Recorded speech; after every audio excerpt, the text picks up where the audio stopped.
रहीम। तमाम तारीफ़ें अल्लाह के लिए, दुरूद सलाम मोहम्मद वाले मोहम्मद के लिए। अल्लाहुम्मा सल्ली अला मोहम्मद वाले मोहम्मद वाजिल फ़रज आले मोहम्मद वाले कदू मिनल जिन्न वल इंस मिनल अव्वलीन वल आखिरीन।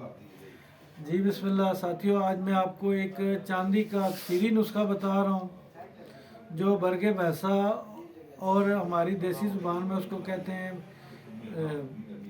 बैकड़। बैकड़ के फूल लेने हैं, दो तीन किस्म के ये फूल हैं। बैकड़ है, एक पीले कलर का, एक वाइट कलर का, एक हल्के जामुनी कलर का। तो ज़्यादा बेस्ट तो ये अक्सरी जो है वो है पीले कलर के फूल। अगर वो आपको ना मिले कोई बात नहीं, आम जो है वो मिल जाता है सफ़ेद कलर का। फूल वो लेना है, उसका पानी निकालना है आपने। 1 तोला आप चांदी ले लें और उसकी खूब खरलाई करें, तकरीबन 1 पाव पानी इसके अंदर खरल करें।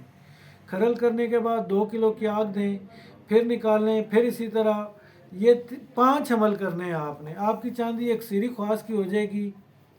साथियों, ख्याल ये करना है कि इसकी दूसरी से तीसरी डोज नहीं देनी।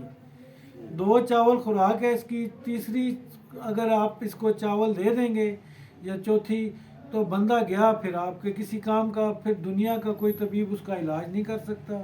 ये उसकी एहतियात है, चाबी है उसकी। सिर्फ 2 खुराक देने हैं। जो बंदा आपका एजोस्पर्मिया का है या किसी को जरियान इतलाम है या किसी किस्म का उसका पस सेल का प्रॉब्लम है, आपने तीसरी खुराक नहीं देनी, उसको बिल्कुल नहीं देनी। ये 2 खुराकें देनी है और इंशाल्लाह वो आपके सारे मामलात इससे हल हो जाएंगे। इंशाल्लाह ये काम बनाएं, ये दुआओं में याद रखें। अल्लाह हाफ़िज़।